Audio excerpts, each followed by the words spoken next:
상당히 좀 안정성도 뛰어나고 주가 상승률도 뛰어나고 그다음에 업종 같은 경우는 배당이나 자사주 소각도 좋습니다. 성경에도 보면 환란은 도적처럼 온다고 해요. 우리가 그걸 절대 알 수 없습니다. 그렇다면 시장은 어떻게 해야 되는 걸까요? 예측이 아니라 대응을 하는 시장입니다. 대응이 되려면 코스피가 사상 4,200을 돌파하며 개인 투자자들의 비투, 심지어 ETF까지 팔면서 주식 투자에 열 팔아가며 국내 주식 열기가 다시 치솟고 있는데 이런 상황에 대해서 어떻게 보시나요? 빚을 지면 안 될 것 같은데 성경에는 우리가 빚진 자는 돈을 빌려준 사람의 종이 된다고 돼 있거든요. 그래서 빚을 지면 자유를 잃고 또 종속된다는 경고가 계속 나와 있습니다. 성경은 또 최고의 베스트셀러잖아요. 그래서 우리가 그 어떤 경고를 잘 받아들일 필요가 있고 우리가 스스로는 그 감당할 만한 대출을 스스로 정하고 절대 그 이상을 넘어서는 안 됩니다. 그래서 책에는 그 레버리지 ETF의 위험성을 수치로 보여주고 있거든요. 그래서 여기서 레버리지는 대출이죠. 그래서 차라리 저 같으면 마이너스 통장 같은 그런 실제 대출을 내서 우량주를 사는 건 괜찮지만 그 투자 대상 자체가 레버리지 ETF라는 거 조금 위험하지 않을까 해서 말씀드립니다. 기자님 개인적으로는 2025년 주식시장 어떻게 보고 계신가요? 전 주식시장은 항상 좋게 봐요. 네, 항상 좋게 보는 이유는 돈이 너무 많이 풀리고 있잖아요. 그래서 돈 이외의 자산은 그 계속 하락하고 있는 가격으로 그 자산을 평가할 때는 항상 높게 나올 수밖에 없습니다. 그래서 우리가 고평가라는 것도 잘 곱씹어 볼 필요가 있는 게, 뭐 주식이든 부동산이든 금이든 이런 자산은 그 가치가 고정돼 있다 하더라도 돈을 통해서 평가할 때는 계속 올라갈 수밖에 없죠. 그래서 돈은 잘 아시겠지만 아이스크림처럼 계속 녹거든요. 그래서 예적금은 이제 그냥 냉장고 정도? 그렇지만 우리는 냉동실, 자산으로 다른 자산을 옮겨서 그 자산을 얼리거나 더 부풀릴 수 있도록 항상 그렇게 대비가 돼 있어야 되는 것 같습니다. 많은 분들이 종목 추천을 원하시는데 종목 추천보다 더 중요하게 보시는 게 있으실까요? 종목이 최고죠. 종목에는 이제 10배거, 10배 오른 주식도 있잖아요. 그래서 파이어족 미리 은퇴를 하신 분들도 계시겠지만 사실 이 ETF는 여러분들이 본업을 충실히 하면서 계속해서 투자도 함께 하면서 그렇게 하게 만들거든요. 그래서 그런 것들이 오히려 인생에는 행복한 것 같습니다. 그래서 부자가 되려면 뭐 10배 오르는 10배거를 찾아야겠지만 현장 경험 저는 이제 개인적으로 25년 동안 한 번도 그런 종목을 본 적이 없습니다. 그래서 더 중시해서 보는 거라면 제가 보유한 종목을 남기고 세상을 떠났을 때 우리 자녀들이 우리를 어떻게 볼지 그런 어떤 너무 급등주나 그런 것보다는 나를 설명해주는 어떤 종목 혹은 ETF, 분산 투자 이런 게 중요할 것 같아요. 그래서 정말 우리 자식들이 그러면 좋지 않겠습니까? 아 정말 아빠답다, 엄마답다 이런 생각을 해줬으면 그럴 만한 종목들 우리가 뭐 자식들한테는 자식 이름으로 투자를 할 때는 절대 우리 뭐 급등주 뭐 레버리지 ETF 이런 거 안 사주잖아요. 그러니까 그거를 이제는 자신한테 좀 적용했으면 하는 바람이에요. 이렇게 변동성이 심한 장에서는 특히 그런데 오늘은 또 오르고 있더라고요. 그래서 이럴 때는 정말 모든 업종을 다 골고루 가지고 있다면 마음이 편하겠지만 그렇지 않다면 국가지수 추종 ETF 같은 걸 하시면 훨씬 더 편하게 마음 편한 투자가 가능할 것이라고 봅니다. S&P 500 지수가 요즘처럼 오르락내리락 할 때 투자자들이 가장 집중해야 할 점은 무엇인가요? S&P 500은 이제 코어 자산이죠. 핵심 자산이거든요. 어떤 투자를 할 때 그거를 먼저 배치해 놓고 나머지를 만약에 제가 야구 감독이라면 제일 잘하는 선수들을 딱 코어 포지션 딱 미리 정해놓고 나머지들을 고민하겠죠. 그래서 S&P 500은 투자생에서 반드시 포트폴리오에 넣어놔야 되는 그런 핵심 자산이라고 볼 수 있습니다. 그러면 S&P 500을 어떻게 하면 싸게 살 수 있는지를 생각해야 되고 하락 시에만 담는다. 물론 이제 B2가 아니고 여윳도를 하는 게 중요하겠죠. 그렇지만 실제 이 조사를 해보면 특정 시기에 계속해서 사는 거 아니면 하락했을 때 사는 거 수익률 차이가 크게 없습니다. 그래서 장기 분할 투자 이제 분산이라는 건 종목을 분산하는 거죠. 매수하는 것은 분할 그래서 저점 매수가 자연스럽게 되겠죠. 폭락했을 때도 사고 약간 높아졌을 때도 사고 계속해서 분할하다 보면 그 평균 단가가 낮춰질 수 있으니까 너무 오를 때만 사지 마시고 본인의 성향에 맞게 나는 그냥 강제적으로 투자해야 되는 성격이야. 그러면 뭐 매달 초라든가 매월 초, 매달 월말이라든가 이렇게 시기를 정해놓고 하시는 방법이 있고요. 나는 좀 하루 변동성이 뭐 1%, 이상, 뭐 2% 이상 하락했을 때만 사겠다. 실제로 저는 그렇게 하고 있거든요. 국가 지수 추정 ETF를 이렇게 하락했을 때만 사신다면 장기적으로 봤을 때는 마음이 편하게 되겠죠. 시장이 대폭락하더라도 반드시 주목해야 하는 S&P 500 섹터나 종목이 있나요? 미국을 기준으로 새 업종이라면 AI 등 IT 업종이 되었고요. 금융업종도 좋습니다. 왜냐하면 AI 사업이 워낙 커지다 보니까 결국은 대출을 해야 되잖아요. 제가 최근에 기사 쓰다가 조사해 봤는데 데이터 센터에 이제 돈을 빌려줄 때 보니까 가상금리가 많이 붙더라고요. 그래서 가상금리가 많이 붙는다는 거는 은행 입장에선 돈을 더 많이 버는 거잖아요. 그래서 AI 사업이 어떻게 보면 신규 사업이 됐습니다. 미국 투자은행들은 특히 그렇고요. 그 다음에 미국은 소비잖아요. 그래서 소비업종. 그래서 IT와 금융, 소비업종은 상당히 좀 안정성도 뛰어나고 주가 상승률도 뛰어나고 그 다음에 금융 특히 소비업종 같은 경우는 배당이나 자사주 소각도 좋습니다. 그래서 이런 S&P 500에서 포함된 이런 세 가지 업종을 별도로 또 따로 떼어난 ETF도 있거든요. 그런 ETF를 사신다면 편하게 될 것 같습니다. 근데 특히 제가 AI를 강조하는 이유는 최근에 제가 데이터 센터 설계하시는 분을 만났거든요. 근데 그분이 2030년까지 일감이 다 차 있다고 하시더라고요. 그러니까 이 데이터 센터는 계속 지어지고 그렇다면 AI 거기다 반도체를 공급하는 엔비디아나 뭐 삼성전자, 하이닉스까지 그런 반도체 기업도 계속 실적이 우상향할 테니까 뭐 일간 변동성은 알 수가 없습니다. 하루 폭락했다가 뭐 마이클 버리가 경고한다고 하면 또 폭락했다가 또 괜찮다고 하면 다시 급등했다가 이게 사실 멀미가 나는 장세거든요. 그럴 때는 중심을 잡고 그냥 내가 하락하면 사겠다 아니면 내가 매달 초에 사겠다 이런 식으로 접근하시면 됩니다. 그래서 데이터 센터 특히 이제 AI 관련 사업은 지금 이제 시장인 것 같거든요. 그래서 AI가 내 자리를 뺏는다 이렇게만 걱정하지 마시고 그러면 뺏긴다는 걱정이 있으면 거기다 투자를 하시면 되잖아요. 그래서 그렇게 하면 인생이 어떻게 보면 해지가 되니까 그래서 투자가 더 필요한 것 같습니다. 그래서 그리고 AI와 관련이 있는 이 금융, 미국 투자은행들, 그 다음에 미국은 이런 돈들이 많이 결국에는 뭐 월마트나 코스트코나 이런 소비재 업종으로 또 가거든요. 그래서 그런 강력한 미국의 소비를 믿고 투자하시면 되겠습니다. 현재 보유하시고 계신 투자 포트폴리오가 어떻게 되시나요? 솔직히 말하면 잘 모릅니다. 지금 피디님한테 말씀드렸지 저는 사기만 하거든요. 그래서 여윳돈을 매수만 하고 있어서 근데도 이제 그 네이버의 자산 규모가 이제 연동돼 있다 보니까 이렇게 브랜드 뜰 때가 있어요. 그래서 좀 안 보려고 노력합니다. 그래서 실제로 진짜 기억이 나지 않고요. 주식 자산은 이제 배당주와 배당 ETF로 100%로 돼 있습니다. 배당을 안 주는 주식도 사봤는데 변동성이 너무 크고 마음을 졸이게 돼서 물론 미국 주식입니다. 그래서 결국에는 다 배당 관련주로 다 옮겼고요. 어떤 책에서 봤는데 상장사가 주주한테 할 첫 번째 도리는 배당이라고 합니다. 그러니까 우리가 주식이라는 건 눈에 보이지도 않고 허공에 있는 뭔가를 사는 거잖아요. 그 기업의 어떤 브랜드 가치를 사는 거잖아요. 근데 거기에 대해서 어떤 배당도 주지 않는다면 정말 믿기가 사실은 어렵잖아요. 물론 이제 저 같은 기자나 뭐 수많은 사람들이 그 종목들을 분석하고 그래서 우량주는 안전하다 하지만 언제 또 그 기업이라는 건 또 어떻게 될지 모르는 거니까 그렇지만 배당을 준다는 것은 내가 그 주주를 내가 대접한다 이런 의미거든요. 가장 첫 번째. 그래서 AI 관련주도 배당을 잘 주는 종목들이 있습니다. 이런 배당 성장주를 분별해서 투자하시거나 아니면 국내외 자산운용사들이 아주 열심히 일하고 있거든요. 그런 종목들을 찾아서 ETF를 만듭니다. 그래서 그런 ETF에 철저하게 투자 기본에 맞춰서 구성을 하시면 아마 뭐 정말 제 잡이 여러분들의 어떤 그 본업에서 어떤 흔들림이 있어도 그런 자산 포트폴리오가 여러분들 아마 생애를 좀 방어해 주지 않을까 그런 생각입니다.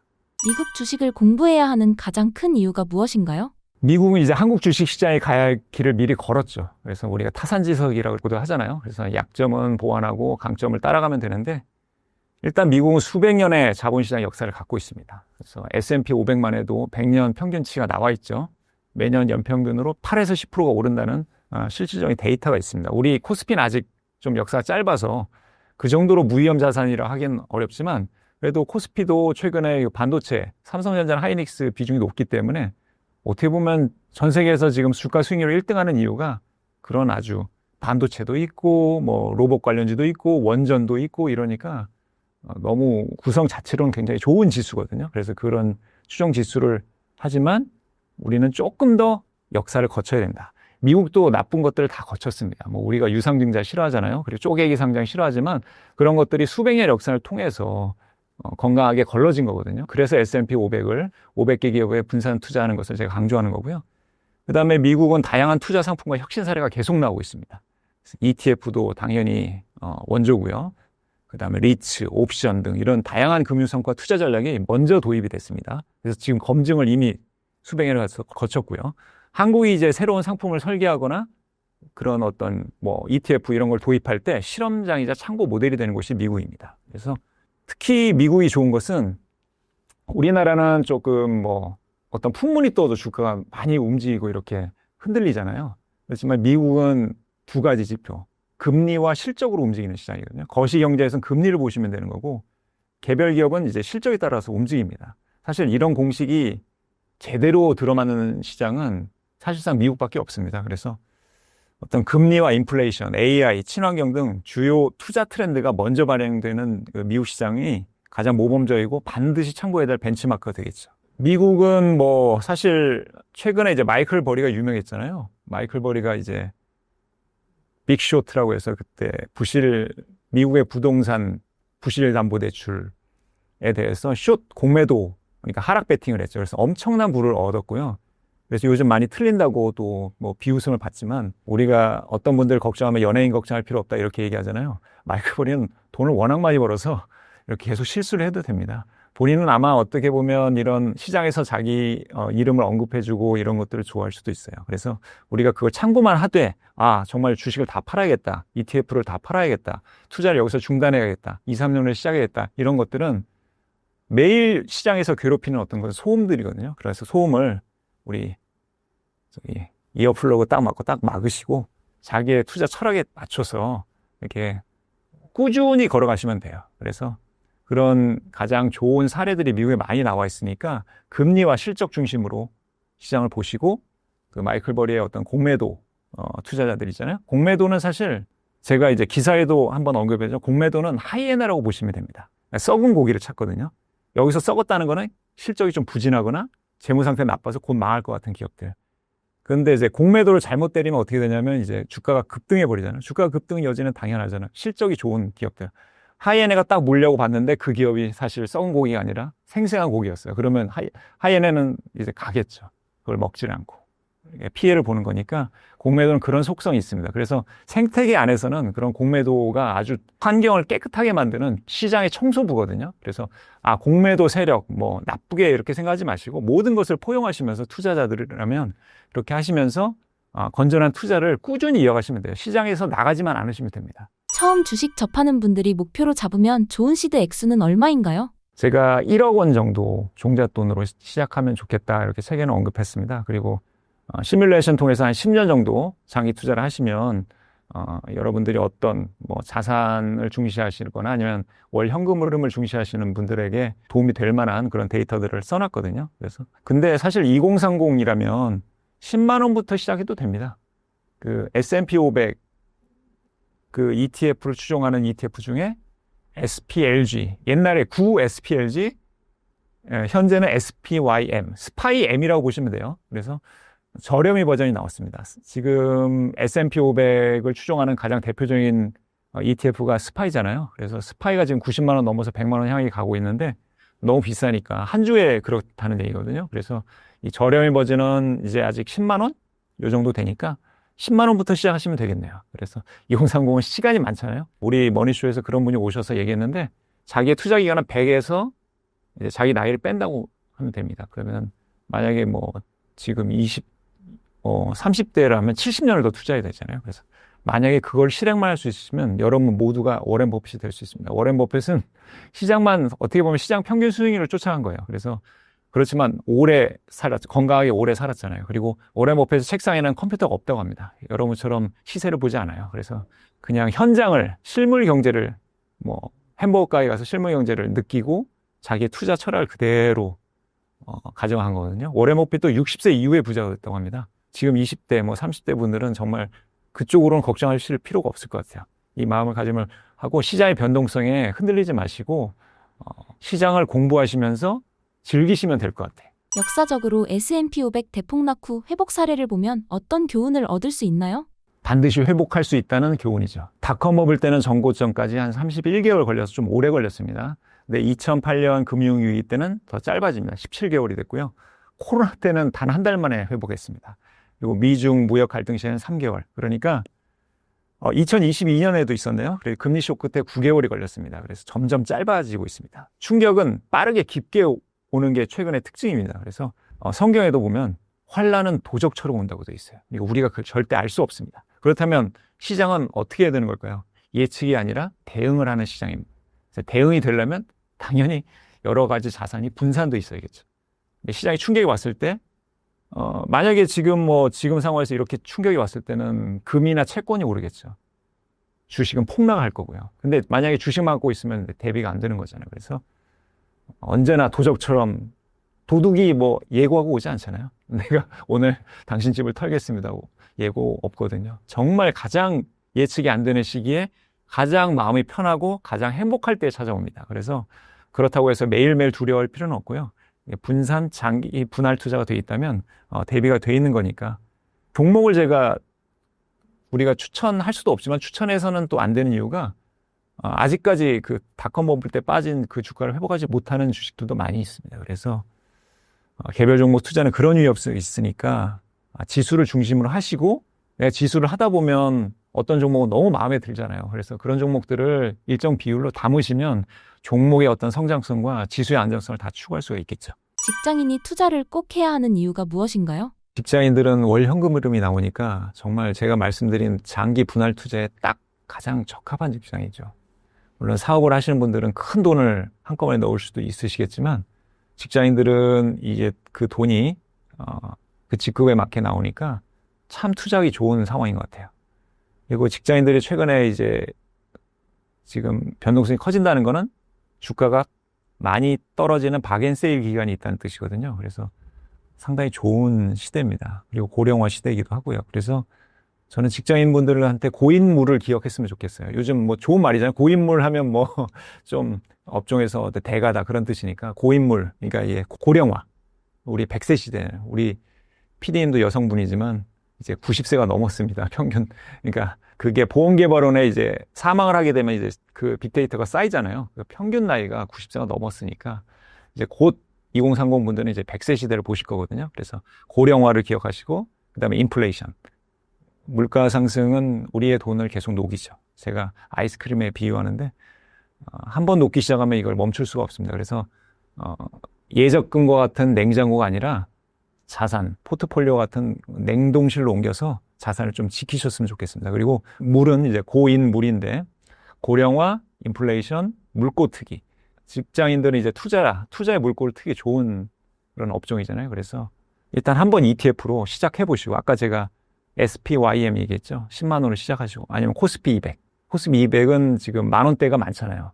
여러 가지 자산운용사, 타이거, 에이스 많이 있잖아요. 그래서 그런 만 원대 ETF로 시작하시면 감을 잡으실 수 있을 거예요. 제가 아무리 나와서 얘기를 해도 실제 투자하는 것만큼 좋은 그런 교훈과 경험은 없습니다. 현재 보유하시고 계신 투자 포트폴리오가 어떻게 되시나요? 아까 말씀드린 S&P 500, 그다음에 지금 전 세계에서 주가 수익률이 가장 높은 지수 ETF는 코스피 200입니다. 그래서 코스피 200으로 검색하시면 다양한 ETF가 나올 거예요. 근데 보수율이 천차만별이긴 한데 거의 0.001% 싸움이거든요. 그래서 아주 큰 돈을 넣으실 게 아니라면 사실 브랜드의 차이는 거의 없다고 보시면 됩니다. 그래서 일단 두 가지는 하시는 게 좋고요. 지금 S&P 500 같은 경우는 코스피 200보다 훨씬 덜 올랐거든요. 지금 코스피는 한 80%, S&P 500은 한 15에서 16%니까 차이가 많이 납니다. 그렇다면 이 균형감은 언젠가는 또 맞춰지겠죠. 또 S&P 500이 그동안 계속 코스피를 아웃퍼폼했기 때문에 지금 올해는 이렇게 또 차이가 나는 거거든요. 한국 시장은 그래서 좀 좋습니다. 짧은 기간에 확 올라서 또 한번 우리 한국인들의 투자자들을 만족시키잖아요. 그러니까 장기 투자의 시점에서는 그러면 앞으로 계속 코스피 200이 좋을 거냐는 거는 좀 의문일 수 있어요. 그래서 미국과 한국을 동시에 가져가시고 여기에다가 조금 더 수익률이 아쉬우시면 이제 업종별 ETF나 개별 종목을 섞으시면 되겠죠. 그래서 근데 먼저는 이제 미국과 한국이 된다는 얘기죠. 미국은 그 자본시장이 어떻게 보면 태어난 그 최초의 시장이잖아요. 한국은 그걸 바짝 쫓아가고 있는 어떻게 보면 신흥시장이니까 두 개를 같이 가져가시면서 시소처럼 이렇게 한쪽이 오르면 한쪽이 내려가고 최근에 또 동조화가 많이 떨어졌습니다. 그래서 담기가 좋은 시절입니다. 그래서 양쪽을 다 담으시는 게 좋을 것 같습니다. ETF 투자에 처음 입문하시려는 분들께 추천할 만한 ETF는 무엇이 있을까요? 단 한 주에서 시작하려면 좋으니까 미국 기준으로는 10만 원, 한국 기준으로는 만 원이 되겠죠. 아까 지수종 ETF들 가격이 그렇게 형성되고 있으니까 단 한 주에서 투자는 시작됩니다. 근데 그 단 한 주에서 복리의 힘은 대단하죠. 복리가 눈덩이처럼 불어나니까 워런 버핏도 그 돈들을 계속 투자했을 때 60세 이후에 빚을 보잖아요. 그러니까 60세 이전까지는 그 자산이 그렇게 드러나지 않았죠. 근데 한 번에 점프업이 되거든요. 여러분들이 그런 힘순 찐 힘을 숨기시고 나중에 이제 조금 노후가 어려워서 이게 현금흐름이 떨어졌을 때 이제 자기가 투자해 놓은 그 돈에서 나오는 ETF에서 나오는 분배금이나 자산에 따라서 이제 생활을 누리시면 되겠죠. 주식을 처음 접하는 분들이 S&P 500에 투자할 때 주의해야 할 부분이 무엇인가요? 주의할 점은 고평가입니다. S&P 500의 최근 10년 평균 PER이라고 하죠. 실적 대비 주가 수준 약 18.6배입니다. 근데 2025년 11월 현재 기준 퍼는 22.2배. 그러니까 조금 높죠. 여기서 퍼는 뭐 제가 말한 퍼와 다른 이제 방송에서 나오신 퍼가 다를 텐데 여기서는 이제 선행퍼라고 해서 예상 실적 기준으로 그래서 다른 퍼보다는 좀 낮게 나오긴 합니다. 그래도 어쨌든 지금 10년 평균보다는 현재가 높은 편이거든요. 이 뜻은 뭐냐? 고평가라는 건 항상 평균을 찾아갑니다. 그럼 주가가 급락할 수 있다는 뜻이죠. 근데 이번에 마이클 버리발 그 AI 쇼크에 따라서 급락이 올 줄 알았는데 또 오늘 또 이렇게 강하게 반등하고 있잖아요. 그래서 이게 어떻게 될지는 아무도 모릅니다. 그래서 대신 이제 그런 또 투자 대가들의 말을 참고하면서 항상 대비가 돼 있어야겠죠. 대비가 되려면 장기 분산 투자밖에 없죠. 근데 뭐 잘 아시겠지만 PD는 어떠세요? 그 좋은 옷이나 이런 건 다 비싸지 않나요? 주식도 똑같습니다. 쇼핑할 땐 우리가 쌀 때 하잖아요. 그런 식으로 비싼 걸 좀 싸게 사는 거를 행복감을 느끼셔야 돼요. 이게 투자랑 소비랑은 비슷하다고 보시면 됩니다. 그리고 또 소비를 줄이면 제가 투자할 돈이 더 많아지잖아요. 어쨌든 좋은 건 비쌉니다. S&P 500은 가장 좋은 우량 기업들, 전 세계에 500개 기업인데 이게 미국 S&P 500으로 돼 있지만 사실 본사만 있는 거지 전 세계를 상대로 하는 글로벌 기업들입니다. 그래서 제일 잘 아시는 엔비디아 같은 경우 매출의 53%가 미국 이외의 지역에서 나옵니다. 중국이랑 한국 막 데이터 센터 열심히 짓잖아요. 그래서 어떻게 보면 S&P 500을 투자하는 건 미국에 투자한다기보다는 전 세계 자본주의 시장에 투자한다고 생각하시면 돼요. 그러면 만약에 그래서 그러면 미국이 S&P 500 급락하지 않았냐? 그거는 그때 자본주의 시장이 끝난 줄 알았어요. 글로벌 붕괴 위기 때문에. 끝나면 뭐 주식이 있든 현금이 있든 다 망하는 건 마찬가지거든요. 그래서 투자를 너무 그렇게 어렵고 위험하게 생각하실 필요는 없을 것 같습니다. 초보 투자자가 놓치기 쉬운 가치 있는 기회를 찾는 방법이 있다면 무엇인가요? 특정 분야가 잘 아는 분야에 있어서 한 종목에 올인해서 큰 부자가 되는 경우가 있긴 하죠. 그렇지만 그것은 흔치 않잖아요. 그래서 리스크를 낮춰야 되기 때문에 평균적으로는 오로지 분산 장기 투자만이 답이고요. 지금 바로 투자해야 하는 지수종 ETF들은 모두 IT 비중이 높습니다. 그래서 한국과 미국도 마찬가지죠. 그래서 그런 이제 IT 비중이 높은 걸 갖고 계시다면 금융이나 소비재가 포함된 배당 ETF로 서로 업종이 겹치지 않게 함께 투자하시면 돼요. 그래서 그러면 지금처럼 뭐 AI, IT가 오를 때는 확 오르겠지만 또 얘가 떨을 때는 얘 배당주가 많이 올랐거든요. 그래서 이렇게 업종이 겹치게 분산해야지 장기적으로 마음이 편하게 자산을 모아갈 수 있으실 겁니다. S&P 500에 투자한다고 할 때 한 번에 목돈을 넣는 게 좋을까요? 나눠서 넣는 게 좋을까요? 나눠서 넣으셔야죠. S&P 500이 사실상 무위험 자산이라고 하더라도 한 번에 목돈을 넣는 거는 옳지 않습니다. 갑자기 무슨 일이 생겨서 목돈이 필요한 경우도 있고요. 제가 아주 소박한 사례인데 이번 달에 제가 어디 뭔가 10만 원 쓸 돈이 없더라고요. 그냥 남는 돈은 다 이렇게 투자를 하다 보니까 이게 유동성 리스크에 처해 보니까 정말 그래도 어느 정도 현금이 있어야 되면 그러니까 한꺼번에 넣었다가 이제 당장 필요한 돈이 생기면 바로 넣었다 빼야 되는 자기도 모르게 단기 투자가 돼 버리잖아요. 그러니까 나눠서 넣는 게 좋죠. 그걸 장기 분할 매수라고 하니까 워렌 버핏이 지금 주식이 아닌 현금이 사상 최대라고 하는데 비율로 보면 자기 자산이 한 15% 정도니까 평균보다 조금 높은 수준입니다. 그는 저가 매수를 준비하고 있고 최근에 13F에 따르면 구글을 샀죠. 최근에 빅테크 중에 구글이 퍼가 제일 낮잖아요. 어떻게 보면 저평가돼 있죠. 너무 단순하잖아요. 이런 대가들도 그냥 비싼 좋은 게 최근에 주가가 싸졌을 때 그거를 분할 매수하는 거. 아마 이제 한번 시작했으니까 구글을 늘려가지 않을까 생각합니다. 왜냐하면 애플을 많이 팔았기 때문에 결국에는 그런 같은 IT 중에 있는 그런 업종에 지금 그러니까 리밸런싱이라고 하죠. 지금 투자 비율을 조정하고 있다고 보시면 되고요. 물론 이제 워렌 버핏이 사실상 은퇴 상태이기 때문에 이걸 워렌 버핏의 결정이냐 회사의 결정이냐 할 수 있지만 어쨌든 리스크를 낮추는 건 한 사람의 결정보다는 집단 두뇌 체제잖아요. 버크셔 해소에는 투자 부분이 크니까 그거를 잘 참고하시면 되겠습니다. 많은 분들이 1억 모으기에 관심이 있으신데 처음 1억 모으기에 성공하면 변화가 있나요? 부동산이 아닌 금융자산이 1억이 되면 100명 중에 30등 안에 들거든요. 일단은 그 심리적 안도감이 생기죠. 아, 내가 다른 사람보다 늦진 않았구나. 내가 사회에서 내가 뒤처지지 않았다는 안정감과 직장 내에서 대인관계나 가족 앞에서 당당할 수 있습니다. 그리고 뭐 아쉬운 소리 안 해도 되고요.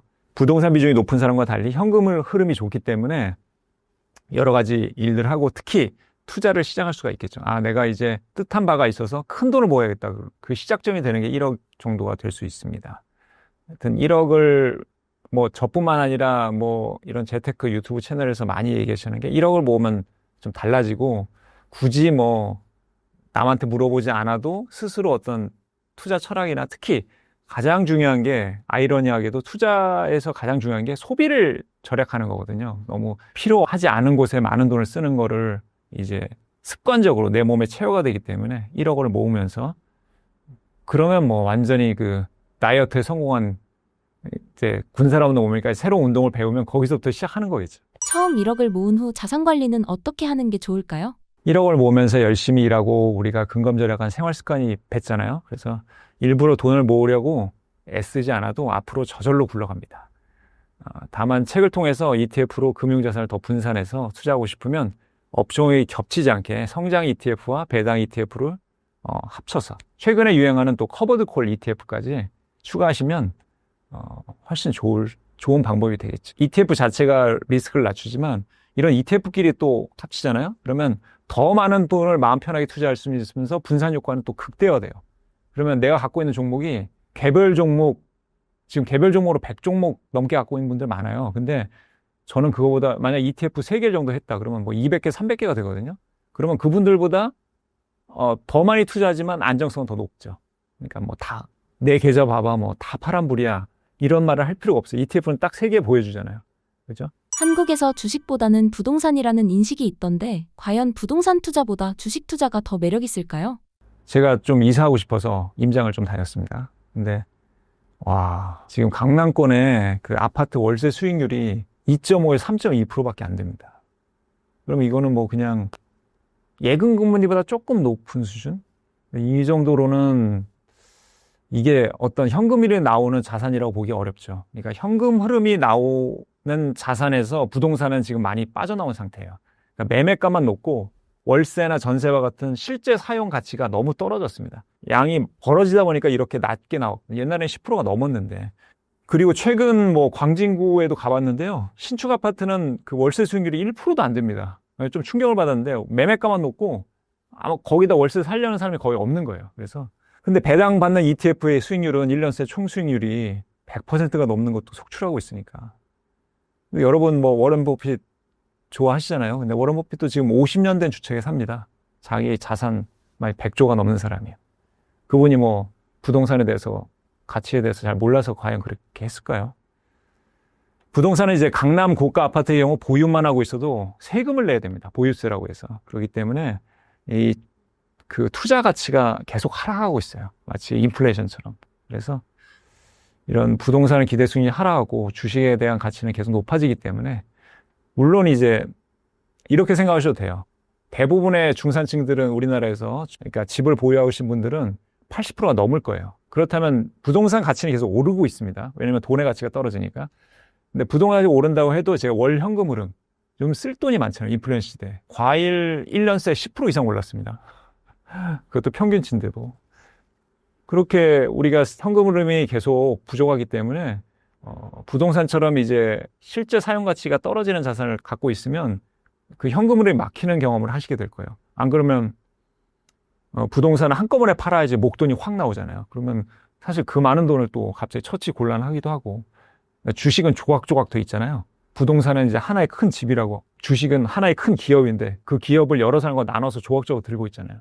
그래서 내가 필요할 때마다 팔아서 쓰는 거잖아요. 그러니까 그런 것들은 주식 투자가 저는 더 매력적이라고 생각하는데, 특히나 우리나라 사람처럼 부동산 비중이 높은 분들은 집을 팔아서 주식을 사라는 뜻이 아닙니다. 제가 유튜브 제가 잘 즐겨보는 분 중에 이제 집을 이제 살 집을 안 사고 그 돈으로 S&P 500을 했다는 분이 있는데, 그 돈은 부동산 놔주고 내가 더 열심히 일해갖고 그 주식 비중을 높이면 되잖아요.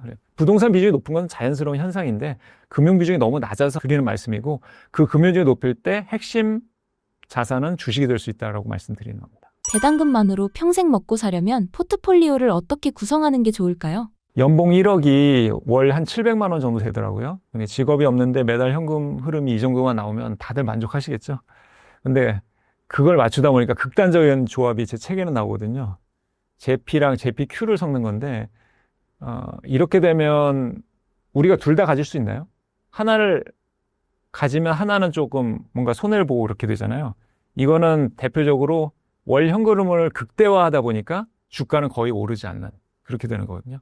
실제로 JP나 JPQ 주가 흐름을 보시면 거의 제자리라는 걸 알 수 있습니다. 그러니까 주가의 상승할 여지를 갖다가 돈으로 바꿔서 지금 당장의 주주한테 주는 구조니까, 이거를 뭐 뒤에 사람 돈을 빼서 앞에 사람 주는 거다 이렇게 해석하시는 분도 있을 수 있습니다.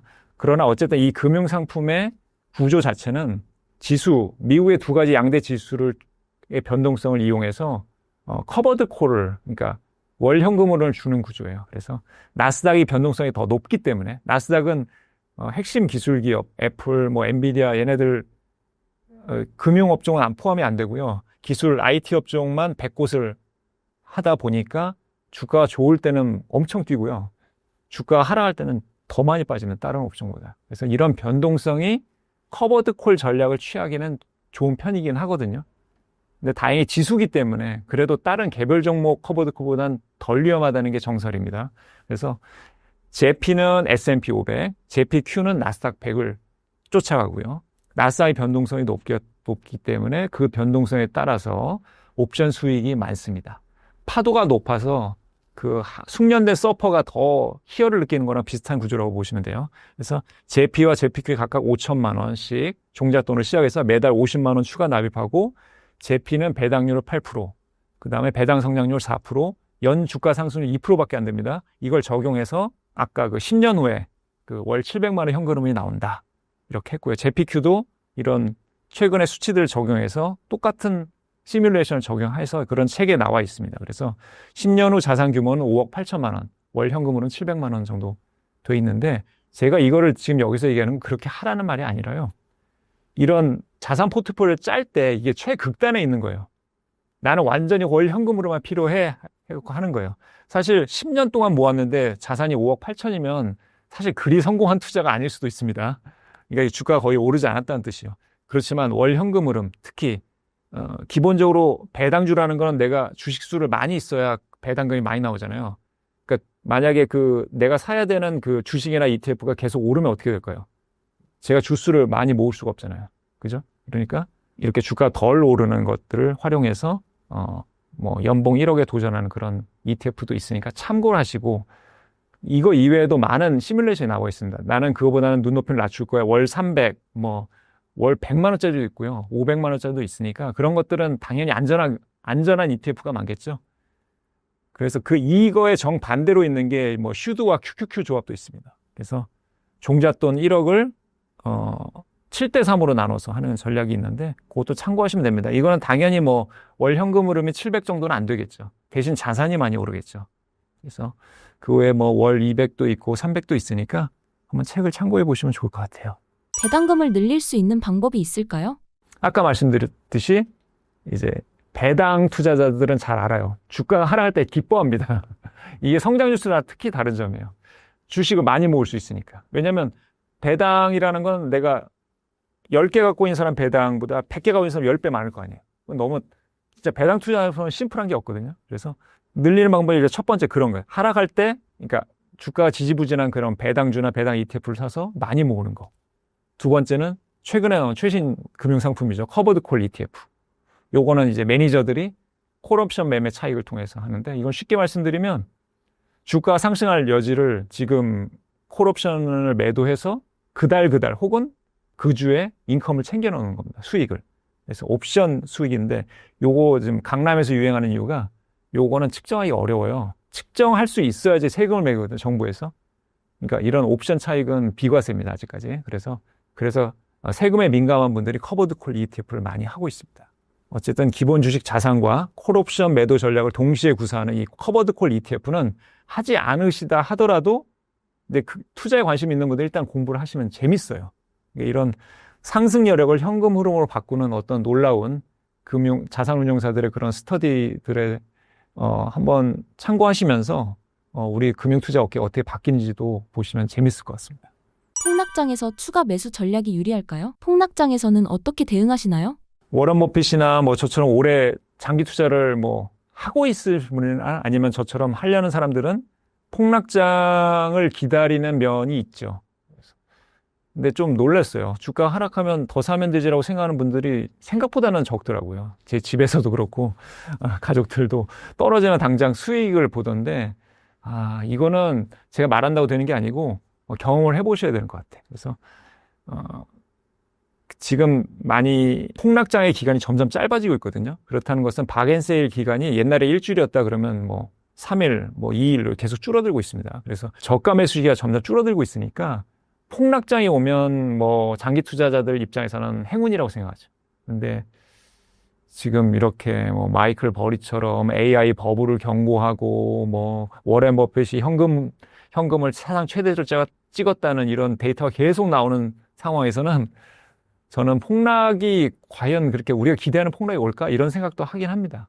그렇지만 도적처럼 오는 거니까 언제든지 우리가 대비는 돼 있어야 되겠죠. 장기 투자 관점에서 가격이 낮아졌을 때 사는 것에 장점이 있을까요? 낮아졌을 때 사면 당연히 지금 현금으로 샀을 때 더 많은 주식을 살 수 있고요. 그다음에 레버리지 효과도 극대화할 수 있습니다. 금리가 우리나라 같은 경우는 지금 미국에 비해서는 싸잖아요. 그래서 가격이 낮아졌을 때는 어떻게 보면 수익률을 극대화하기에 최고의 시점이죠. 그렇지만 항상 지나치게 이제 AI와 BAI 그런 업종이 구분되다 보니까, 그리고 지수의 상당 부분을 AI가 차지하면서 이 양극화는 심해지거든요. 그래서 가격이 낮았을 때는 반드시 매수 시점으로 삼으셔야 이 양극화를 배치할 수가 있습니다. 은퇴 전 노후 준비를 위해 어느 정도의 자금이 필요할까요? 이거는 다양한 시뮬레이션과 조사와 숫자들이 나와 있죠. 근데 저는 개인적으로 그냥 300배 법칙 그거를 생각하고 있습니다. 그래서 그거를 목표로 하고 있는데요. 최근 월 평균 소비의 300배가 곱하기 300 하면 그 숫자가 자산으로 있으면 노후에 대비가 된다, 이런 거거든요. 그래서 만약에 월 500만 원을 쓰는 가구가 있다면 그 가구는 한 15억 정도 있으면 이제 근데 요즘은 너무 이렇게 숫자가 인플레가 돼갖고 옛날엔 1억만 있어도 부자 아니었나요? 참 이렇게 인플레이션 시대는 어쩔 수 없는 것 같습니다. 왜냐하면 우리가 같은 가격으로 소비할 수 있는 게 점점 줄어드니까 지금은 500원도 돈이 아니고 1000원도 돈이 아니고 이렇게 돼버리니까 참 우리가 당황스러운 것 같아요. 만약에 돈만 믿고 있는 분들이라면 당황스러운 건데, 어쨌든 이런 15억 자산을 목표로 해서 계속해서 배당 재투자를 하시면 배당금을 쏙쏙 빼먹지 마시고 그걸 계속 재투자하세요. 왜냐면 톡이 오잖아요. 마치 소비하라는 식으로 톡이 옵니다. 카톡이. 이번 달 배당금 얼마입니다. 거기에 흔들리지 마시고 그냥 그건 고스란히 다시 투자하시고, 가을 옷 나왔는데 더현대 서울 가야 되나 이렇게 고민하지 마시고 일단은 투자를 하시고 여윳돈으로 소비를 하시는 걸 추천하는데, 이렇게 계속 우리가 필요한 자산, 은퇴 대비용 자산이 늘어나고 있기 때문에 우리가 지금의 약간의 그런 기쁨을 희생해서 미래에 나한테 투자하시면 어떨까라고 생각하고 있습니다. 남들보다 적은 투자금으로 은퇴할 수 있는 방법이 있을까요? 가장 쉬운 방법은 기대를 낮추는 겁니다. 아까 15억이 필요하다고 했지만 3억의 노후를 생활할 수 있는 분도 있거든요. 국민연금도 있고 하니까.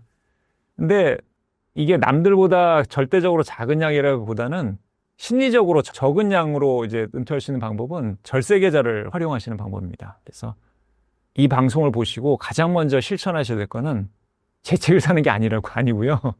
뭐 어디 가서 뭐 유료 강의를 들으신 게 아니고요.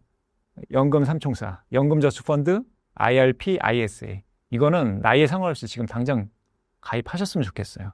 그래서 이거는 국가가 여러분들의 노후를 위해서 세금을 깎아주겠다고 만든 금융 상품입니다. 그래서 근데 여기에 들어갈 수 있는 대표 상품이 ETF라서 제가 ETF를 드리는 거거든요. 이 중에서 이제 개별 종목을 투자할 수 있는 건 ISA 계좌입니다. 개인종합자산관리 계좌. 여기서는 국내 개별 종목을 살 수가 있습니다. 당연히 외국인한테 세제 혜택을 주는 거기 때문에 미국 주식은 안 됩니다. 그래서 근데 미국 주식을 간접적으로 투자할 수 있는 방법은 미국 업종이나 지수 혹은 뭐 AI 관련 ETF를 추종하는 한국형 ETF가 있어요. 그러니까 이거를 국내 상장 땡땡땡 ETF 그러잖아요. 그런 것들은 다 이 절세 계좌에 넣을 수가 있습니다. 그래서 어쨌든 사회 초년생부터 여기에 쏟아 붓는다면 그러면 세금도 이연해서 배당지에 투자를 할 수가 있죠. 그 다음에 내가 소비를 줄이니까 자산이 불어나죠. 게다가 세금 혜택까지 뭐 일석삼조니까 남들보다 적게 투자하는 것 같은 느낌을 받으면서 수익을 엄청 극대화할 수가 있죠. 어쨌든 이거는 이 계좌에는 한번 들어가면 돈이 묶이니까 제가 소비를 할 수가 없잖아요. 소비를 하고 싶어도. 그러니까 이거를 가입해서 강제적인 투자가 될 수 있도록 하시면 좋을 것 같아요. 연금저축계좌를 이용한 절세 방법이 있을까요? 네, 뭐 방금 말씀드렸는데 미국 등 해외 주식 위주 투자자라도 ISA를 개설하면 국내 배당 성장주에 투자하는 걸 추천합니다. 개별 종목이라고 해서 배당을 안 주는 일반 종목 투자하시면 배당 재투자 효과는 없으니까 그런 종목은 조금 피하시는 게 좋고요. 만약에 이제 제가 계산을 해봤는데 배당 수익률 6%짜리 국내 배당주가 있다고 가정해 봅시다. 그러면 1,000만 원을 투자해 놓고 10년 후 일반 증권 계좌, 우리가 그냥 증권사에 일반적으로 트는 계좌 있잖아요. 그거는 1,640만 원이 됩니다. 근데 ISA에선 1,791만 원이 돼요. 왜냐하면 세금을 덜 냈으니까 그런 거거든요. 150만 원 차이 투자로 봤을 때는 수익률이 9% 차이가 나는 겁니다. 그러니까 이거는 진짜 상당하죠.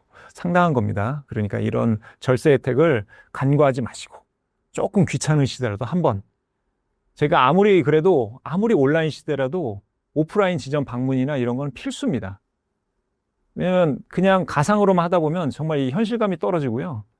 이게 소비나 이런 투자의 절제가 안 돼요. 그래서 한 번씩은 이렇게 은행이나 증권사나 어디라도 좀 방문을 하셔서 대면 접촉을 해서 좀 궁금한 점도 푸셨으면 좋겠어요. 평소에는 물론 이런 유튜브 신사임당 채널처럼 이제 글로벌 채널을 보시면 되겠죠. 은퇴하는 분들께 추천하시는 미국 주식 투자법이 있으시다면요? S&P 500이나 나스닥을 추종하는 ETF를 기본으로 깔고 개별 배당주나 배당 ETF를 추가하셨으면 좋겠습니다. 빅테크 중에서도 배당을 주고 자사주를 소각하는 그런 기업들이 있거든요. 다 나옵니다. 챗GPT에 물어보셔도 되고요. 제 멘트 그대로 찍어도 아마 3종목 이상 나올 겁니다. 그래서 그런 종목은 내가 일정 비율로만 거기다 올인하시는 분들이 있거든요. 그런 분들은 이제 그 리스크도 배가 되는 거니까 그 리스크를 감당할 준비가 되셨어야 돼요. 근데 그게 안 돼 있고 매일 전전긍긍하시고 심지어 미국장은 새벽에 열리니까 막 잠을 못 주무신다면 그건 투자가 아니라 불행한 나의 어떤 행동이 돼버리는 거거든요. 그래서 잠 푹 주무시려면 주식을 투자해놓고 수익을 안 쳐다보시는 게 좋을 것 같아요. 그러니까 하락할 때는 오히려 기뻐하시고 상승했을 때는 오히려 그래 내 자산이 불어나고 있구나 이렇게 생각하시면 될 것 같아요. 최근 미국 주식 레버리지 투자를 하시는 국내 투자자분들이 많이 계시는데 레버리지 투자에 대해 어떻게 생각하시나요? 레버리지 ETF는 기본적으로 반대하죠. 같은 곳에 돈을 걸었는데 2배, 3배 벌 수 있다고 이렇게 나와 있지만 떨어질 때도 마찬가지거든요. 이 ETF의 어떤 숨겨진 치명적인 약점은 매일매일 청산한다는 게 있습니다. 우리는 수익률을 어떤 기간에 따라 누적으로 보잖아요. 근데 이 ETF는 매일매일 청산해서 새로 시작하는 거예요. 그러니까 하락했을 때도. 그러니까 만약에 하락기에 접어들면 ETF가 추정하는 어떤 지수가 하락기에 접어들면 복리로 불어납니다. 손실률이. 그래서 기초지수는 33% 빠졌는데 이건 거의 청산 직전까지 간다는 이렇게 되거든요. 청산이라는 건 이제 망해서 그냥 끝나버리는 거거든요. 원금 전액 손실도 될 수 있고 하니까 국내에서는 3배 레버리지 ETF가 아예 금지되어 있습니다. 하지 말라는 다 이유가 있거든요. 굳이 물론 이제 영국 같은 데는 풀려 있지만 그래서 또 영국으로 갔다 그런 기사도 있었죠. 그래서 정말 너무 무섭긴 한데 단기 급등을 쫓으시면 우리가 그 교통사고 캠페인에도 나와 있잖아요. 너무 빨리 가시면 진짜 위험합니다. 그래서 레버리지 ETF는 전 그래서 차라리 그냥 대출을 받아서 우량주에 사시는 거 괜찮다. 그렇지만 그 상품 자체가 레버리지 ETF는 위험하고 물론 상승할 때는 극대화될 수 있겠지만 그렇다면 이 거짓 상품이 되는 거잖아요. ETF라는 건 꾸준히 오르면서 약간 장기 우상향하는 건데 이런 레버리지 ETF는 개별 종목의 어떤 급등주의 특성을 그냥 가져가는 거거든요. 그러니까 가짜 상품이 돼버리거든요. ETF자를 빼야죠. 그러니까 하지 말라는 데는 다 이유가 있으니까 좀 주의하셨으면 좋겠어요. 그렇다면 추천하시는 우량주가 따로 있으실까요? 대출 받았으면 그 대출 금리가 있을 거 아니에요. 무조건 그 이상 나와야 되니까 만약에 하신다면 뭐 지수 추정 이외에는 제가 드릴 말씀이 없어요. 왜냐하면 기업이라는 건 한순간에 망할 수도 있으니까 갑자기 주가 그냥 사라질 수도 있죠. 상장 폐지될 수도 있는 거니까. 그리고 마이클 버리의 그 숏 하락 베팅한 그 청산됐잖아요. 그러니까 조금만 급등해도 그런 위험성이 있습니다. 그러니까 그 변동성에 따라서 흔들리는 그런 개별 종목은 좀 추천하기가 어렵고 내가 대출 이자가 나오는데 그러면 더 그 부담감이 커진 거 아니에요. 그러면 그럴수록 더더욱 안전하고 좀 중간 단계, 중위험, 중수익을 찾아야겠죠. 그런 거는 업종도 위험하긴 한데 업종 혹은 국가지수 추종 ETF가 될 수 있는데 대표적으로 한국과 미국이 되겠죠. S&P 500이나 QQQ. 미국이 그렇죠. 그리고 한국은 코스피 200으로 생각하시면 될 것 같아요. 금이나 코인 투자에 대해서는 어떻게 생각하시나요? 저는 좋게 생각합니다. 왜냐하면 돈보단 나으니까요. 돈은 계속해서 개체수가 늘어나지만 금이랑 코인은 공통점이 있죠. 한정된, 오히려 줄어드는 희소가치라고 이걸 어려운 말로 표현하잖아요. 희소가치가 있는 자산은 반드시 희소가치가 없는 돈으로 평가했을 때 희소가치 있는 자산은 얼마나 극대화되겠어요. 그러니까 우리가 그거를 자산을 바꿨을 때 그 수익률이 더 높죠. 우리가 환율을 생각하시면 돼요. 좀 억울하긴 한데 우리 원화 가치는 계속 떨어지고 있잖아요. 근데 만약에 제가 다른 나라 자산을 갖고 있어요. 그러면 그 자산을 가치가 많이 떨어지면 원화로 바꿨을 땐 극대화되잖아요. 내가 한국에서 쓸 돈이 극대화되잖아요. 그러니까 이게 투자라는 거는 약간 이러한 어떤 승수 효과가 있는 거거든요. 그래서 투자는 좋게 생각하지만 저는 아직까지, 그러니까 코인은 아직 못하고 있는데 제가 큰 부자가 되면 할 것 같아요. 예, 큰 부자가 되면 1% 정도, 뭐 1, 2% 정도 하시는. 실제로 제가 재테크 크게 돈 버신 분들 물어봤을 때는 그렇게 하고 계시더라고요. 하지만 그거에 올인한 분들은 제가 못 만났는데 그런 분들이 없는 건지 아니면 빠르게 또 가난해지셨는지 잘 모르겠는데요. 어쨌든 그런 고위험 자산이 너무나 많은 비중을 갖고 있는 분들은 너무 뜨겁게 타올랐다가 뜨겁게 또 사그라들 수 있으니까 전체 자산 일부로만 하시고 근데 코인은 옛날보다는 좀 덜 오르고 덜 빠지잖아요. 그 이유가 이제 그런 어떤 급등주의 속성은 많이 사라진 것 같아요. 왜냐하면 제도권으로 들어왔으니까. 좀 안정적이지만 과거와 같은 수익률을 그러니까 또 사람들은 찾겠죠. 그러다 보니까 나오는 게 레버리지 ETF나 뭐 그런 뭐 고위험 상품들이거든요. 커버드 콜은 그 중간에 있는 것 같은데 어쨌든 이 투자 세계는 계속해서 변하고 있거든요. 그러니까 계속 뭐 신사이드나 채널이나 이런 걸 통해서 계속해서 공부해서 대비가 돼 있어야 돼요. 하지 않더라도요. 제가 이게 투자를 하라고 강요하는 게 아닙니다. 투자에 대해서 공부가 돼 있고 대비가 있다 보면 큰 기회를 반드시 얻으실 수 있을 겁니다. 알바를 하거나 사회초년생이 된 젊은 20대 세대에게도 투자를 추천하시나요? 제가 원래 이 책을 쓴 계기는 이제 딸에게 하는 어떻게 보면 개인적인 목소리인데 그 부분을 또 좋아하시는 분들도 다행히 있으시더라고요. 개인적인 경험이지만 부모 마음은 다 그렇잖아요. 뭐 성경에서도 내가 자식에게 뭐 아끼는 사람에게 돌을 주겠느냐, 뱀을 주겠느냐. 당연히 떡이나 그런 좋은 것들이지라고 얘기했는데 이런 젊은 세대들은 이제 시간이 많으니까 더 안정적인 걸로 투자를 하시면 되겠죠. 그래서 다양한 자산을 한번 공부하시면서 한 주부터 시작하시면 제가 ETF를 소개했다고 해서 ETF만 사시라는 게 아니고 개별 종목도 한 주, ETF도 한 주, 뭐 금도 사보고요. 뭐 금은 실물로 샀을 때는 이제 수수료가 많이 떼이기 때문에 그건 유의하셔야 되는데 금도 사보고 뭐 비트코인도 한번 사보고. 근데 우리가 공통적으로 이건 좀 위험하다 하는 것들은 처음에는 좀 자제하시고 나중에 큰 부자가 됐을 때 그냥 재미로 하시는 거는 괜찮을 것 같아요. 여윳돈으로. 근데 지금 돈을 모아가는 그런 나이대에서는 가장 기본부터 시작하시고 우리가 왜 뭐 방금 수능도 끝났지만 우리가 왜 그런 과정을 다 거치겠어요. 우리가 기본적으로 쌓아야 될 소양이 있으니까. 일확천금으로 부자가 되신 분도 있겠지만 차근차근 쌓아온 분들은 그 부의 가치가 계속 이어지거든요. 그러니까 그분들은 기본이 돼 있는 분들이거든요. 그래서 모든 자산에 대해서 공부를 하시고 모든 업종에 대한 포트폴리오도 한번 짜보시고 자기의 성향에 맞게 그걸 조정하시면서 투자의 기쁨 그리고 행복한 노후를 대비하셨으면 여러분이 됐으면 좋겠습니다. 신사임당 구독자분들께 한마디 부탁드립니다. 신사임당 채널 구독자 여러분 안녕하세요. 저는 문희로 기자인데 일단 이런 채널에 나와서 말씀드리기 너무 감사하고요. 그러니까 일을 해야지 행복한 게 인간이잖아요. 우리가 현업에 충실하면서 자산을 쌓아가는 게 우리의 목표, 그러니까 저의 목표이긴 한데 거기에 동의하시는 분들이 여기 많이 있을 거라고 생각합니다. 그래서 근데 내가 좋아하는 일들이 좀 돈이 안 벌릴 수는 있잖아요. 그걸로 가족도 부양하지 못하면 제가 떳떳한 가장이 못 되고 떳떳한 엄마가 못 될 수 있잖아요. 그래서 이 투자를 병행하시면서 내가 현업이 좀 안 되거나 이럴 때는 또 투자된 자산을 한테 좀 기대고 이 자산이 조금 뭐 최근에 조정이나 이럴 때는 또 내가 현업을 열심히 해서 또 지금 저가 매수 기회다 그래서 투자금을 더 늘리는 기회로 삼으셔서 정말 어떤 상황에서도 대비가 되고 어떤 상황에서 흔들리지 않는 그리고 어떤 진짜 PD님이 질문을 해주셨지만 진짜 경제 위기가 올 수도 있잖아요. 그럴 때는 우리가 성경 속에서 노아가 방주를 100년간 만들어서 그 방주를 띄워서 그 생태계를 보존했잖아요. 여러분들도 그런 자산의 방주를 만드셔갖고 마음 편한 투자하시고 마음 편한 그런 어떤 현업에 집중하시는 그런 행복한 삶이 되셨으면 좋겠습니다.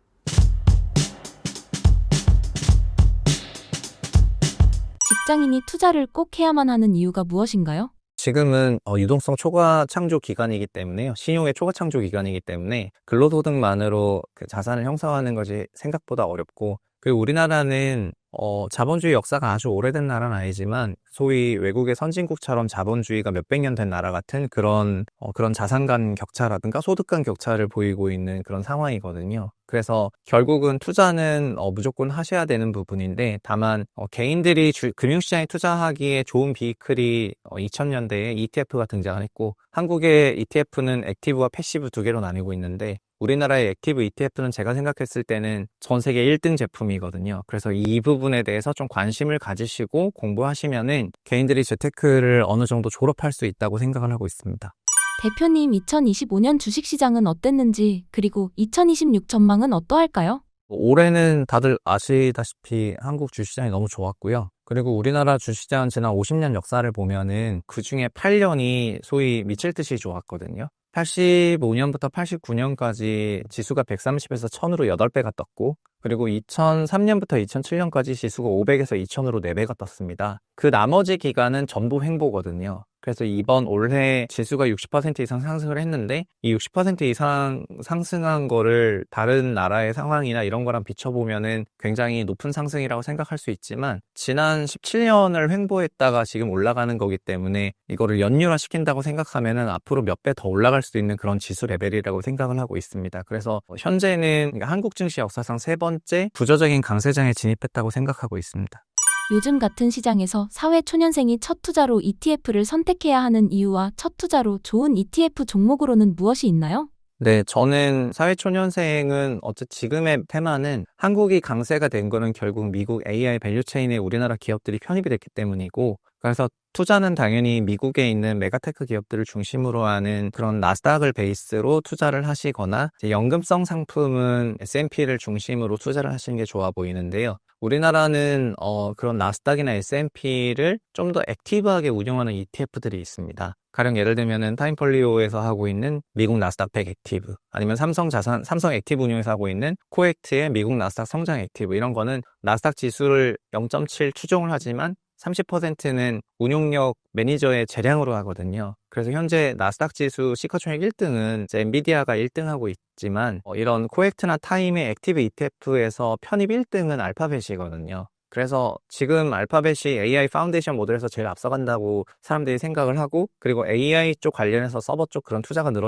늘어나고 있으니까 퍼센트는 지수를 추종하지만 한 30% 정도는 매니저 재량으로 지금 좋아질 것 같은 서버단 기업이나 샌디스크든 퍼스트솔라든 블룸에너지든 이런 알파벳이든 아니면 테슬라를 좀 더 랭킹에 높게 둔다거나 브로드컴을 좀 더 높게 두는 식으로 나스닥 베이스에서 일부 운용을 할 수가 있습니다. 아마 개인들에게도 주식을 하라고 하면 그런 방식으로 할 거예요. 그래서 한국에서는 이런 액티브 ETF가 외국과 다르게 외국은 액티브 ETF를 제약 없이 운영할 수 있는데 캐시우드가 아크 운영하는 것처럼, 근데 한국은 액티브 ETF도 패시브스럽게 해야 되거든요. 그래서 한국의 액티브가 진짜 액티브는 아니지만 역설적으로 패시브를 베이스로 움직이기 때문에 개인들에게는 좀 더 어필하는 부분이 있다고 생각을 하고, 실제 올해 모든 기간 모든 지표에서 액티브 ETF가 패시브를 다 압도하고 있고, 뭐 2년 3년 길게 보더라도 2배 이상 압도하고 있기 때문에 한국 분들은 제가 느꼈을 때는 전 세계 최고의 금융상품을 갖고 있는 건데 한국인들만 모른다고 생각을 해요. 그래서 액티브 ETF 중심으로 대응하시면 좋을 것 같습니다.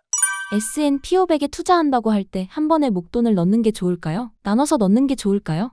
네, 그냥 투자는 한 번에 돈 생길 때 한 번에 하시는 게 좋을 것 같습니다. 굳이 타이밍을 잴 필요가 없다고 생각을 하고요. S&P 500을 사실 때는 그냥 서울 아파트 사는 거랑 똑같다고 생각하시면 좋을 것 같습니다. 물론 계약금 잔금을 하는 형태로 부동산도 그게 집행이 되지만은 어쨌든 계약과 잔금이 막 몇 년에 걸쳐서 일어나거나 하는 것이 아니라 2회, 3회에 걸쳐서 그냥 계약 중도 잔금으로 이루어지기 때문에 주식도 그런 방식으로 매수하시면 좋을 것 같고, 그렇게 하는 이유는 연간 어쨌든 기대 수익률 8, 9% 주는 자산이기 때문에 그냥 빨리 사면 살수록 유리하다고 생각을 하거든요. 그리고 지금은 조정이 있더라도 조정이 샤프한 조정으로 금방 끝나버리는 08년 레짐이 이어지고 있기 때문에 그냥 너무 막 타이밍을 잴 필요 없이 그냥 본인 돈이 있을 때 취득하시는 게 좋을 것 같습니다. 사실 투자라는 게 타이밍 전략이랑 가격 전략이라는 큰 두 가지 축으로 구축이 되는데, 타이밍 전략은 그러니까 그 시간 주기를 길게 늘어뜨리게 되면은 타이밍 전략이 해지가 되게 되고요. 결국은 장기간 가령 9%의 기대 수익률을 주는 자산을 2년 갖고 있게 되면은 이제 약 20% 수익이 나게 되는데, 그러면은 미국 S&P 같은 경우에는 분기에 5% 정도의 조정, 1년에는 약 10%의 조정, 그리고 3년에는 20% 정도의 조정이 있지만 2년, 3년 이상을 보유하게 된다면 그런 조정기를 다 뚫고 넘어가게 되거든요. 결국은 3년 이상 투자했을 때는 완전 정확하진 않지만 S&P도 한 7, 8년 이상 투자했을 때는 손실 구간이 사라지게 되는 것처럼 타이밍은 타임으로 누르면 되는 부분이고요. 그리고 이게 나쁜 자산이 아니고 장기 성장하는 그런 자산이기 때문에 본인이 취득할 수 있는 시기에 취득을 최우선화하는 것이 좋은 것 같습니다. 나스닥이나 S&P 500 지수는 AI 섹터가 견인하고 있다고 봐도 과언이 아닌데 지금 들어가도 괜찮은 건가요? 지금 시대를 선도하는 테마인 것은 맞지만은 테마가 아니라 하더라도 현재 08년 이후에 만들어진 유동성의 초과 창조 체제 하에서는 테마는 계속해서 만들어질 거라고 생각을 하고 있습니다. 그리고 계속해서 만들어지는 테마가 시장의 선도주가 될 거예요. 가령 작년만 하더라도 코인이 상당히 시장을 선도했던 테마고, 주시장에서도 암호화폐 관련 기업들 성과가 되게 좋았고, 올해도 그랬었지만 지금은 확연히 AI 쪽으로 완전히 넘어갔거든요. 그런데 이것도 AI 파운데이션 쪽으로 갔다가 소프트웨어 쪽으로 갔다가 지금은 피지컬 AI로 가고 있는데, 이런 것처럼 계속해서 재료는 바뀌어 나가고 있고요. 결국은 돈이 가야 되는 명분은 시장에서 제공해 주는 건데, 시장에서는 제일 현재 가장 핫한 그런 주제로 돈이 많이 몰리는 그런 경향이 있기 때문에 몇 년 지나면은 이것도 바뀔 수도 있겠지만은 근본적으로 뭐가 안 바뀌냐면은 소위 400년 된 초과신용 창조 시스템이 안 바뀌고, 은행에 대해서 파산을 인용하는 그 과거의 위기 체제가 아니라 지금 08년 이후부터는 은행 파산을 용인하지 않는 체제가 이어지고 있기 때문에 재료를 중시하시기보단 그 밑에 구조를 보시면 좋을 것 같고요. 그 구조가 살아있는 한 재료는 계속 바뀔 것이고, 바뀐 재료를 결국 편입하는 것도 S&P하고 나스닥일 겁니다. 연금 계좌에선 TDF도 좋은 투자 수단이라고 하던데 이건 어떤 측면에서 좋은가요? TDF는 말 그대로 매니저가 알아서 다 해주니까 굉장히 편해서 좋은 건데요. 저는 책을 쓸 때는 이제 TDF가 그래도 소위 오토파일럿 같은 그런 자산 배분 전략이기 때문에 전 좋다고 말씀드렸었는데, 지금은 올해 2025년이 한국 증시에서도 액티브 ETF의 원년이어서 TDF는 매니저가 오토파일럿처럼 종목이라든가 편입 비중을 다 조정해주기 때문에 TDF와 액티브 ETF가 이제 동격이라고 생각을 합니다. 근데 TDF의 근본적인 개념이, 그거를 알아두시면 좋은 것이, 저희가 근로소득을 벌어들인 30년을 30년 만기 매년 쿠폰이 있는 채권이라고 생각을 하면은 그러면은 은퇴를 하게 되면은 채권이 만기가 되는 것이고 현금 흐름이 없어지기 때문에 은퇴 시기가 되면 될수록 현금 흐름을 추종하는 투자를 하셔야 되고 그리고 사회 초년기생은 현금 흐름이 30년간 계속해서 올 건데 그런 상황에서는 매각 차익을 극대화하는 방식의 투자를 해야 되는데 젊은 분들부터 갑자기 뭐 취득하고 이런 식으로 배당 투자를 하시더란 말이에요. 그런 거는 젊었을 때는 하는 상품이 아니고 젊었을 때는 매각 차익을 기대하는 방식의 투자로 가시다가 자연스럽게 은퇴 현금 흐름을 갖춰야 되는 나이대로 가면서 현금 흐름 중심, 배당 중심 투자로 가는 거거든요. 이제 그런 원리를 깨달으셔가지고 하시면 좋을 것 같습니다. 폭락장에서 추가 매수 전략이 유리할까요? 폭락장에서는 어떻게 대응하시나요?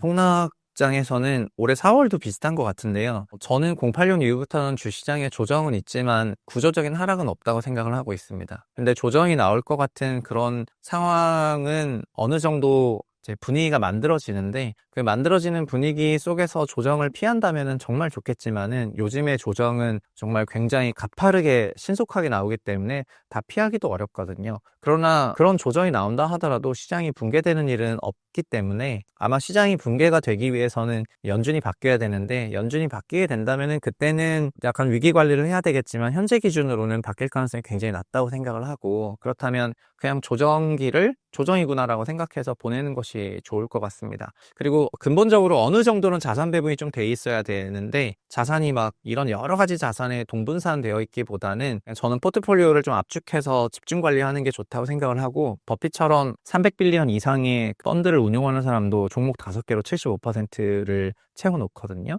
그래서 개인들이 다이소처럼 종목이 막 20, 30개 되는 거는 전혀 쓸데없는 일이라고 생각을 하고 개인은 5개 이하로 관리하시는 게 뭐 너무 좋을 것 같고요. 그리고 5개 이하로 관리한다면은 어느 정도 위험 분산도 충분히 된다고 생각을 합니다. 다만 조정기가 올 것 같다고 생각하는 사람이 공통적으로 얘기하는 거는 그래도 항상 현금을 25% 정도 남겨두거든요. 즉 조정기는 언제 찾아오냐면은 낙관과 함께 찾아오는데 코리아가 그게 다라고 지금 미국 주식 안 하면 바보고 지금 다 뭐 미국 AI를 사야 되고 이렇게 과잉 낙관이 발생했을 때는 그때는 단기 조정의 가능성이 좀 높으니까 어느 정도 수익 실현을 하고 그리고 현금을 조금 찾아두시면은 그러면은 뭐 몇 개월 이내에 찾아올 그런 조정도 좀 잘 피하고 사실 조정을 맞아도 S&P가 장기 연율 8, 9% 이상 준다는 건데요. 조정을 만약에 피하시게 되면은 그러면 그거는 8, 9% 정도가 아니라 그냥 두 자릿수 이상의 수익을 줄 거예요. 가령 올해를 보면은 작년 말에 거의 6천 정도에서 시작을 했다가 올해 4월에는 4,800까지 빠졌었는데 그런 조정을 만약에 피했다고 하면은 4,800에 매수를 했다는 거고 그게 지금 6천 후반까지 왔다는 거니까 올해 기준으로도 25% 이상 났다는 거거든요. 근데 올해 그냥 그걸 맞았더라도 10% 이상 올라있기 때문에 결국은 그걸 피했다면 거의 한 30% 번 거고 맞아서 그냥 가만히 있어도 12%는 번 거니까 결국 기대 수익은 난 겁니다. 그러나 피하면은 더 좋았겠죠. 그래서 장기 보유를 하시더라도 좀 피해 보려는 노력은 하면 좋을 것 같고요. 근데 못 피해도 인생 달라지는 거 없다 이렇게 편안하게 생각하시면 좋겠습니다. 트럼프가 연준의 독립성을 저해하는 모습을 자주 보여주고 있습니다. 이러한 상황이 미국 경제에 어떤 영향을 미칠 것으로 예상하시나요? 저는 08년 이후에 거시금융 관리 시스템은 자산시장의 버블을 용이하는 방향으로 갔고 그거에 대해서 전 세계가 합의했다고 생각을 하기 때문에 지금 뭐 미국의 트럼프 행정부가 연준의 독립성 훼손한다 이런 얘기에 대해서 그렇게 진지하게 생각하고 있지 않고 이미 08년 레짐으로 연준은 자산시장을 위한 투사로 그냥 변했다고 생각을 하거든요. 그래서 일반적인 경제이론과 달리 투자이론에서는 투자 유동성이라든가 이런 거를 관리 감독하고 그 다음에 신용을 관리하는 이런 것들이 굉장히 중요한데 그런 부분에서 자산시장 과열이 항상 존재하는 시스템으로 유지가 되고 있다는 게 앞으로 시간이 지나면 지날수록 자산시장 노출을 한 사람과 하지 않은 사람 간의 자산 격차가 지금보다 더 커진다는 걸 의미하고 있는 터라 그렇게 이해를 하고 있습니다.